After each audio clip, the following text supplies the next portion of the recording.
The sanctity of marriage in Nigeria is under threat as divorce and separation rates soar to unprecedented levels. The toll is particularly heavy on women and children who are left to bear the brunt of broken homes. Habeebat Ajayi delves deeper into this growing crisis. Take a look.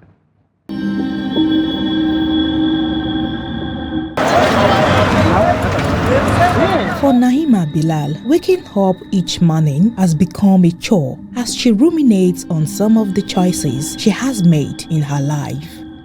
As a woman who has been married for 12 years, the fairy tale of living together forever was the end goal when she got hooked, but the journey has been far from rosy. Her ideal of love has been tainted by the pain and abuse she had to endure in her marriage. While still navigating the challenges of parenthood alone has been a nightmare as her husband fully neglects his responsibilities. Behind the closed doors of Nigerian homes, a silent epidemic of marital abandonment looks in the dark, tearing families apart. The survivors, often women and children, are left to pick up the pieces. They face the harsh realities of life without the support of their spouses and fathers. Ina yin komai da komai ma iyalina, amma wannan auren ba komai bane ba illa wahala. Kullum yana dukana, ban sani ba ko kuma wani abu ne yake damun shi ko kuma saboda bayi da sana'a ne. Na koma gurin iyayena domin a samu a taimaka mishi ya fara sana'a, amma duk da haka abubuwa ba su canja ba, kamar ma ƙara gurɓancewa suka yi. Idan ina da ciki sai ya yi ta dukana. Cikina har guda 3 suka zube saboda dukan da yake mun. Yanzu 'ya'yana guda 2 da shi. Ina yawan rashin lafiya, na je na asibiti, likita ya ce ina da cutar ƙoda. Na yi kuka, na dawo na gaya ma mijina, amma iyakacin abin da ya ce min shine Allah ya bani lafiya. Ya tafi ya bar ni da kuɗin asibiti da waɗansu buƙatun asibiti. Na tafi gurin iyayena don na gaya musu halin da ake ciki. The phone and end the call. Suddenly, he came up with 12 rules, which is, I should stop calling my relatives, my friends. I should quit How can I quit my job? He met me with the job, claiming men might flirt with me. For heaven's sake, I'm a married woman. How will I allow that? Finally, I got pregnant. Then he stopped sleeping at home as frequently. If I dare to ask, he beats me up. At some point, he stopped coming home. I complained to his family. He claimed I was not an obedient wife, despite all I passed through. I gave birth to my bouncing baby boy. My neighbor was there to help, but my husband was nowhere to be found. Until the naming ceremony day that he showed up his face. After that day, the whereabouts of my husband became unknown. After 5 years, I learned that my husband remarried. The children, he left us. He doesn't reach out to us. According to the Violence Against Persons and Prohibition Act, Section 19, Subsection 1, spousal battery.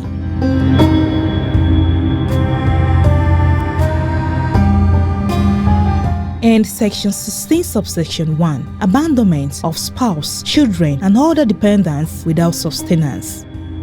There is a significant gap in data collection on divorce rates in Nigeria. The only available data dates back to the 2006 National Population Census, which reported that 704,000 Nigerians were divorced, comprising 230,000 males and 447,000 females.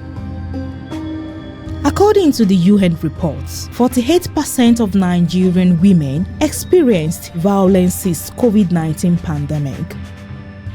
Findings by Trust Television revealed that there are no publicly available statistics on the rates of divorce in Nigeria. However, a family lawyer says the true rate of divorce is difficult to ascertain, as not all marriages and dissolutions are conducted in court, complicating the collection of accurate data. But assuming it used to be in the hundreds, it's actually in the thousands now. Oh yes, not in many more hundreds, it's actually in the thousands now. And it's happening on a daily across the courts in Nigeria, depending on the kind of marriage Bearing in mind too that not all dissolutions go through the courts. There are dissolutions that are private, particularly where those marriages are, customary marriages. They get to a point, and this was, unwilling. They don't even want to see eye to eye. They don't want to look at this thing and see the possibilities. All they see is they've just gone to a place where all they see is no, it can't work. Parents don't send their children to school so that their children will in turn take care of them. Parents send their children to school because it is their duty. That is what fathers do. So coming out from all of that, I come in to say, in marriage, there are duties. We don't do them because of this, because of that. It is what a husband should do or does. It is what a wife should do or does.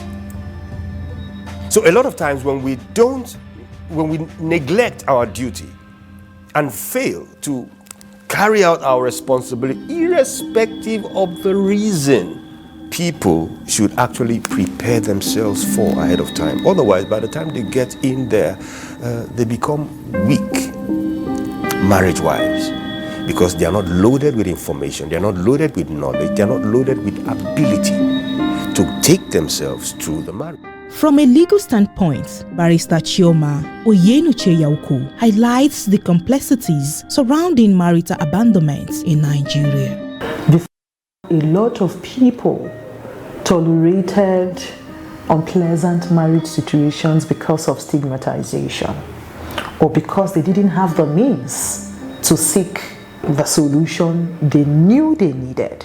And then more men are also beginning to realize that there's no shame in admitting that they are suffering victimization in their marriage. Nigeria is said to have adequate laws aimed at protecting women and sanctioning perpetrators. However, there is a critical need for proper implementation to secure the lives and guarantee the safety of women in the country. Experts say enhanced enforcement of these laws, combined with increased resources for legal aid and support services, will help address the issue of abandonment and ensure that women receive the protection and justice they deserved.